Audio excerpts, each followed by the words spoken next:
Welcome back to Motors and Medicine. On today's episode, I had kind of an unexpected video that I decided to make, and that is replacing the rear brake pads on my wife's relatively new 2022 Infiniti QX60. It's a really nice car. I'm actually going to do a review on it for the channel. Super nice car, actually, very luxurious car.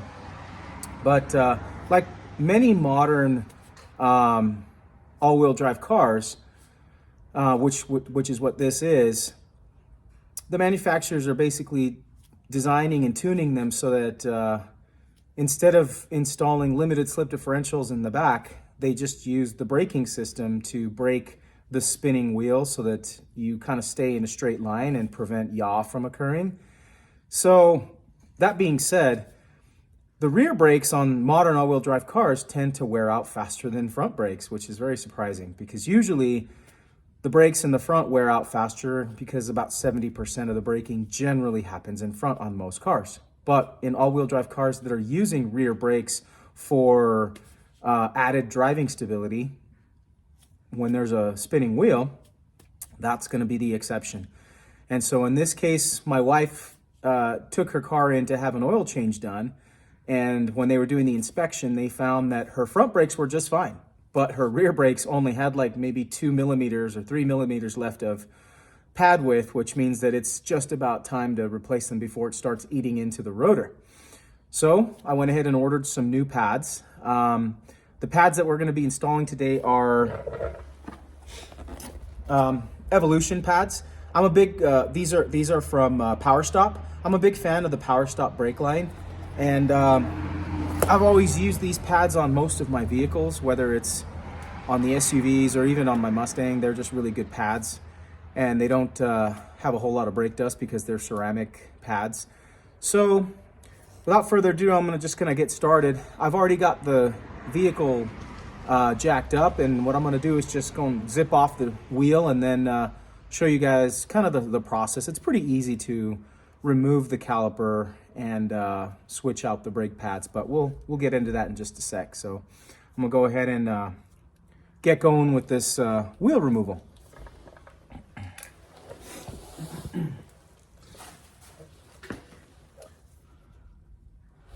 So these lug nuts are 21 millimeter.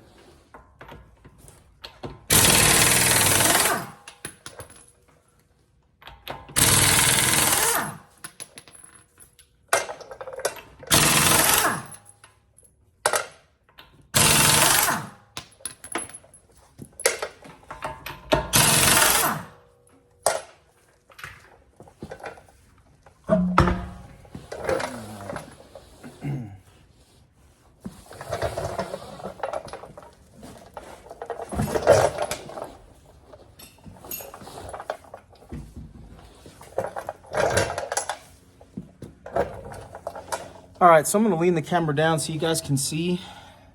Here's your rear brake caliper. Brake pads are right in here. So I'm just gonna proceed with getting this removed. It's a pretty easy process. I'm gonna adjust the camera so you guys can see a little bit better and then just kind of talk you through it.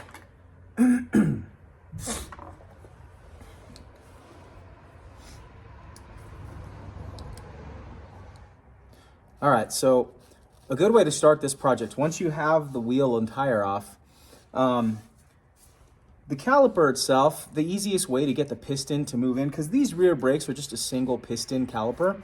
So a good trick is to use a big, large C-clamp like I have right here. You kind of put it across the caliper, put the twisting tab on the caliper, or on the brake pad itself, and then the outer edge of the clamp, the head of the clamp, if you will, on the top of the caliper, and then you just twist it. And by doing so, it's going to compress the piston in so that you have more room to work with, and it'll make it easier to take it off. So we'll start with that, see how far we can get it off.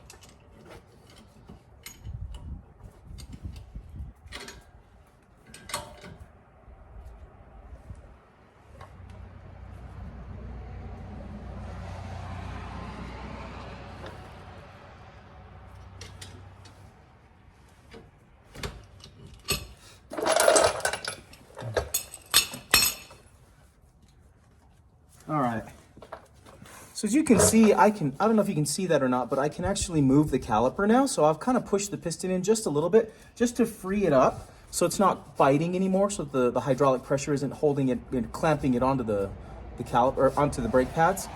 So the next step is just to break the caliper itself loose. And this is a 14 millimeter that you need.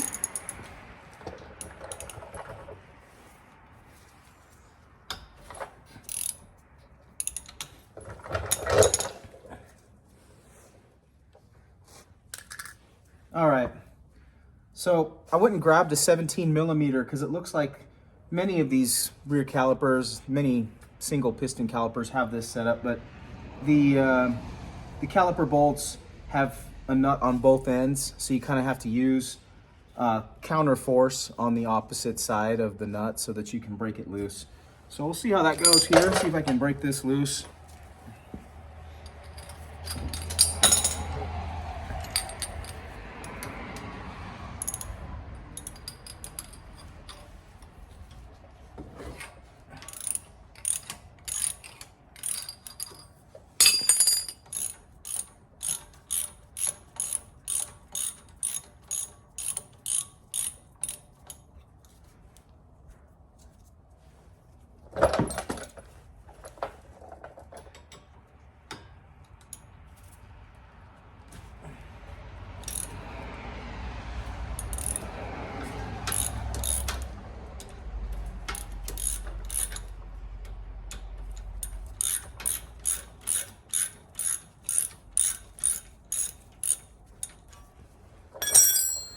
All right, looks like I got those two nuts broken loose. I'm just gonna take them off by hand now, show you what this looks like.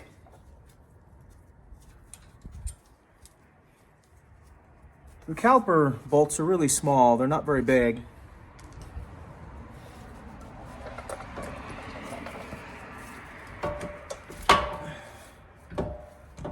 All right.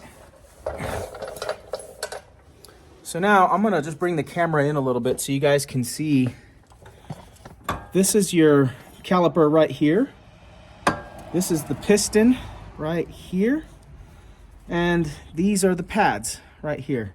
So the piston basically just from hydraulic pressure pushes inward, compressing over the pads, and that's what gives you your braking abilities. So what I'm gonna do is now I'm gonna drive this piston all the way back home and get it totally flush so that I can make room for the new pads, because I'm going to show you here in a minute what these old pads look like compared to the new pads. Now, fortunately, I measured the thickness of the rotor and it looks like it's just barely in spec, so I don't have to have it machined or replaced. So what's going to happen, and it doesn't have any ridges, so it looks like the brake pads have not eaten into it. It's nice and smooth. What that tells me is that all I'm really going to need to do to get a good bite with these brake pads is get some like 60 grit sandpaper and kind of rough up the surface of the rotor on both sides. And that's generally all I do if the rotor measures out okay. But in instances where you have a lot of wear on the rotor or there's ridging, and you'll notice when you brake, your pedal will pulsate a little bit if there's ridges on the rotor itself, because it means it's warped. In cases like that, you either have to have it machined or just replaced altogether. So in this case, I lucked out. I'm just going to rough up the surface so that when the new pads bite into the rotor, it'll be a nice meeting and they'll mate together really well. So next, I'm just going to push this piston in a little bit so that I can show you guys what it looks like completely pushed in. We'll go to that point.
All right, so this particular caliper, like most Japanese vehicles, you can't compress it too far because it needs to be twisted back in.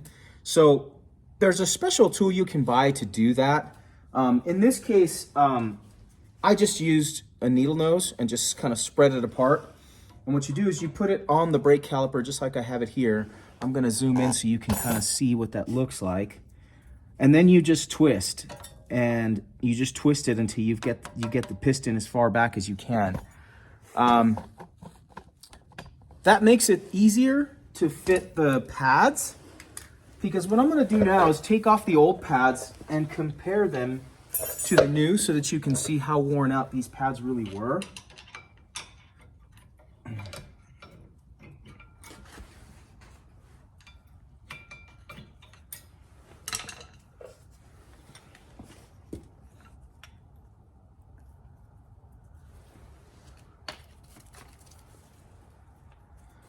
Okay, so now I'm going to illustrate to you what the existing pads looked like. There's maybe 3 millimeters left, so these went way too far. These should have been changed a while ago. And this is what the new pad thickness looks like. So you can see it's a huge difference. It just appears that these, in this case, the pads were just, they were left for too long a time. We bought this car pre-owned.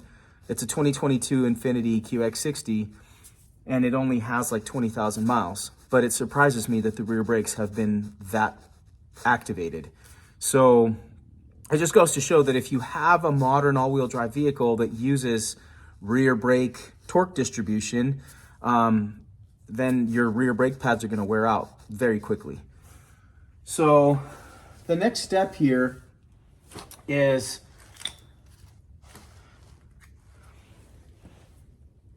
to scuff up the brake rotor, and I'm going to use some 60 grit sandpaper for that. And then we'll get the new pads installed, get the rotor, or get the caliper back on, and get everything hooked back up. So one thing to keep in mind when you're doing this particular brake caliper has a, right here, this large mechanism that I'm holding on to. Let's see. This mechanism here. This is the electronic parking brake. And so you want to make sure that you deactivate the electronic parking brake when you lift the car up. Otherwise, the piston is going to be completely engaged, and you won't be able to move it. And so I did that, and I also disconnected the connection so that there's literally no power going to this module, because you want to make sure that you can twist it back in without any resistance. So like I said, the next step is to go and, I'm going to go and grab some sandpaper and get to work on this rotor. So I'll show you that in just a minute. Okay, so I took 60 grit sandpaper and sanded the outer and the inner side of the rotor. And you can do that with the rotor on the car. You can take it off if it's easier for you, but I've just kind of developed a method so I can do it while it's on the car. It's just easier. And like I said, this is just something that I personally do just so that I ensure a good bite with the new pads and the rotor. When the rotor is smooth and there's no ridges, and I'm going to just illustrate that to you here now.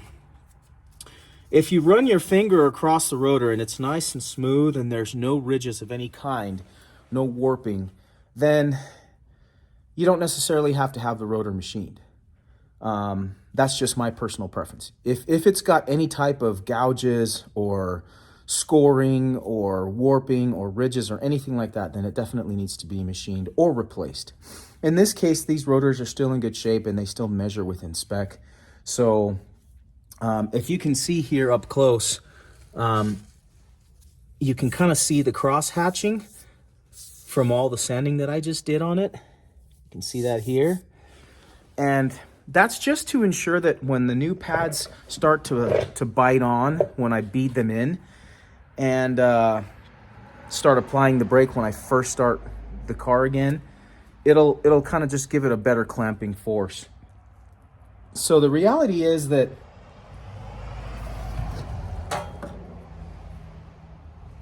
you just need to make sure that the rotor itself doesn't have any type of grooves or ridges that would affect braking abilities. Now, I'm going to zoom in here on the caliper, and you can now see that this is kind of the shape of the piston, and that I had to put my tool in here just to kind of twist it back in so that I could get it all the way flush so that the new pads would fit within the space. Because before, the piston was like literally all the way out here. I mean, it was out almost an inch, maybe an inch and a half. Well, I'd say about an inch. Just simply because the pads were so worn out. As I showed you earlier, the pads were just completely gone. There's just no reason to let it go that far. They probably should have inspected the rear brakes sooner. But like I said, this is a new car to us, and I hadn't really had a chance to look over things, but when my wife took it in for an oil change, they inspected and said, oh, your rear brakes are gone. So I said I would take care of that. So next step, you can see here, this is the caliper bracket right here. And here, these are the little hardware bits that come with the kit. These are basically just the retention brackets or clip, you know, the hardware for the pads. And these get heat cycled, so you want to replace them. The old ones look like this. They're just kind of beat up. The new ones look like this, obviously, and so you get some from each angle. You get the ones on the inner side and then the ones on the outer side, and that tends to be something that helps the pad stay in place and avoid any kind of squeaking sounds that you might get. So next, now that we've got the sanding out of the way, the piston's back in, the hardware's in place, now I can install the pads themselves. So we'll move to that point. All right. So I went ahead and put the pads in place. You can see them here. I'm going to zoom in so you can see what that looks like. These are the new pads back in the bracket of the caliper. So now the next step is to plug the actually just put the caliper back in place here. And actually, before I do that,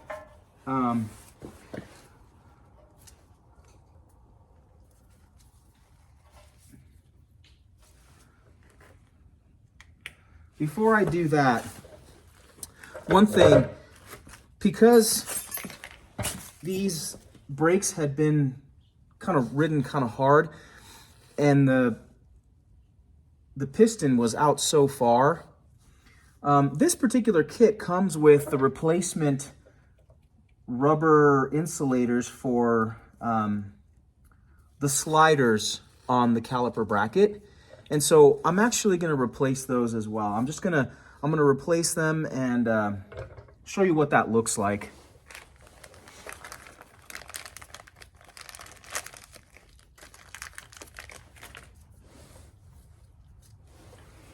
So what you do is you remove, this is the caliper slider, which goes into the bracket. There's a little rubber seal right there that you can see. And the kit comes with new hardware, including the little seal. If you can see that, hopefully that zoomed okay. This little replacement guy goes in here. So I'm gonna go ahead and replace them just because these seem like they've maybe seen better days. But I'm just gonna go ahead and do that, grease it back up and install it again. So we'll go to that point. Okay, so you can see here, these are the old rubber seals and the little seal that went in the slider. I've now replaced the seal on this. So these are the two sliders. The top one always has the seal and the bottom one never does. That just seems like how they design them. The next step here, and if you see here, I'll zoom in. You can kind of see right here. This is the new rubber seal here on the top and on the bottom there. Okay, so the next step is to use like an all-purpose grease and just kind of get this stuff greased up pretty good. Doesn't have to be crazy, but it'll make for a much easier, smoother sliding, and that's gonna help about this much. That's gonna help, and then you just basically just pop it in here and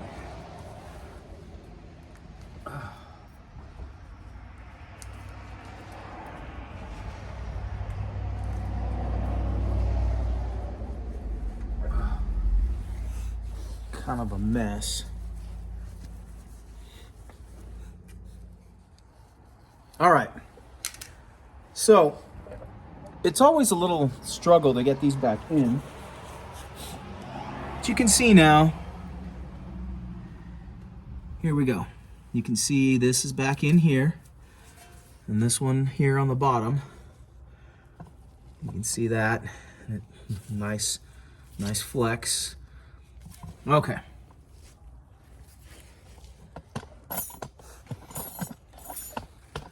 Set that back there. Now that the sliders are back in, replaced, now I can actually move forward with getting the caliper back in place. So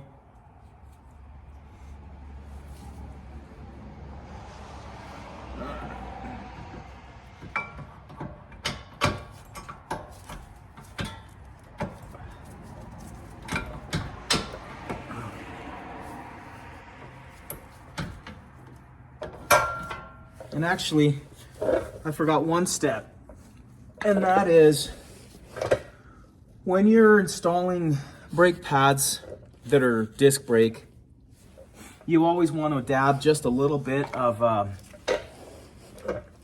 brake grease, and the kit comes with a little packet. So basically, I'm just gonna apply a little bit of this to all the points of contact. And that avoids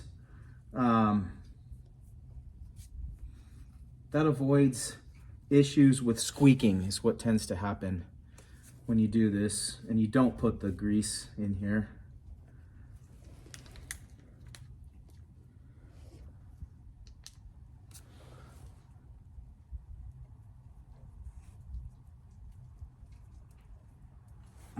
Okay. Now this should pop back in.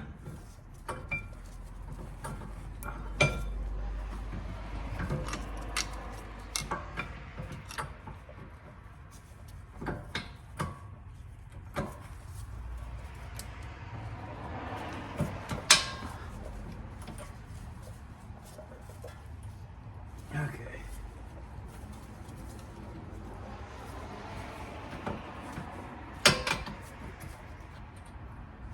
All right. So the caliper's back in place. Now what I'm going to do is simply just connect everything back up, and hold on a minute here.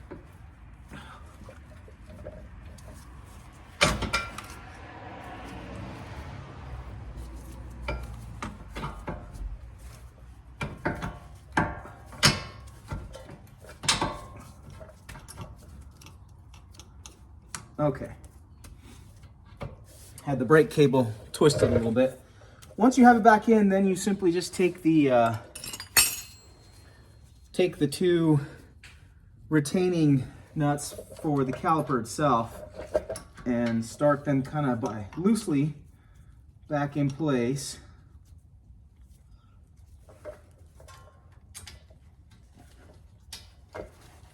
Oh.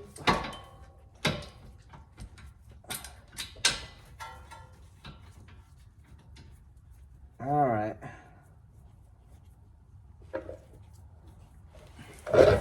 And then the next step is just to use your your slider wrench, which is a 17 millimeter, and then the 14 mil to get everything torqued back down.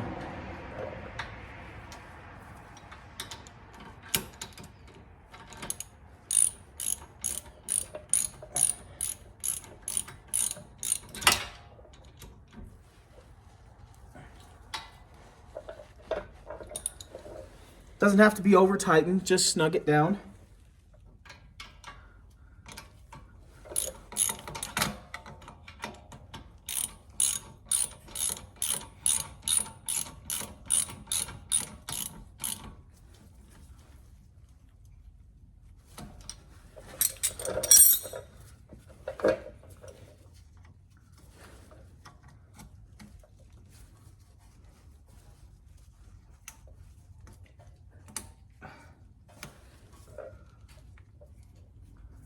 And then you reconnect the electronic parking brake back in, just so that now whenever you go to activate that, everything will function properly.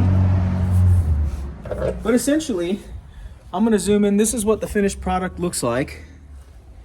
You have your calipers back in place, new pads, you've greased up the points of contact, you've replaced your hardware, the caliper retainers. I replaced the slider boots on both the top and the bottom, as well as the slider seal on the top. Reconnected this. Here you can see the rotor has been cross-hatched with that sanding, and this is a complete project now. So now all I have to do is just open up the bleeder, let it bleed just a little bit, because now the piston is moved. So I'm going to let it bleed just a little bit, and then after I do that, I'll recap the bleeder and make sure that the beads or the brakes are bedded back down, and then switch and do the other side. Do the same thing all over again. So hopefully this little video was informational. I mean, the rear brakes on most modern cars aren't too difficult. The fronts are basically the same. It's just the front, you might have a 2-piston caliper or even a 4-piston, or even if it's a performance car, you might have a 6 or 8-piston caliper. Those ones are far easier to work on. Sliding calipers are always a little bit more challenging because you have to be able to get it off, and you either use a C-clamp, and I do that just to kind of budge the piston just a little bit. This particular piston, like I said, it is a screw-in type piston, and so with hydraulic pressure, it kind of turns and twists and comes out, and then it comes back the same way. I've run into that before with Hondas and Acuras. They have the same type of caliper where the piston is screwed in. But there's a lot of sliding calipers where the piston just slides and you don't have to do that. In this case, everything's been put back together, and it's nice and snug now. I anticipate that the brakes will work far better than they were before. It's not like they weren't working, but having been that wasted, we were probably just maybe a millimeter away from the brake pad itself, just the liner just literally eating into the rotor and destroying it. So I think we were fortunate to save that from happening. So hopefully this helps you with doing a at-home project for brakes. Brakes aren't too difficult. It's very plug and play. And if you've never done this before, it's actually easy to find a lot of how-to videos on how to do it.